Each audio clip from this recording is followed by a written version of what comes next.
How to fix waterlogged or soggy soil to avoid root rot.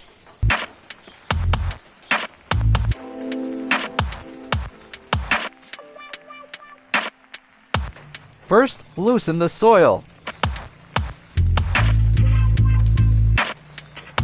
Once the soil is loose enough, gently pull the plant.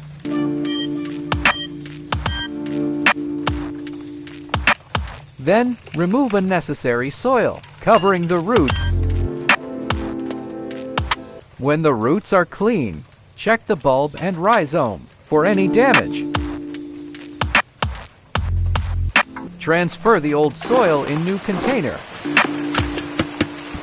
Now, using a new container, mix cocoa peat and old garden soil.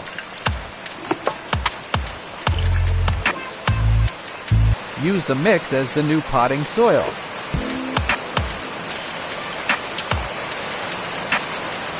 Finally, transplant variegated Alocasia.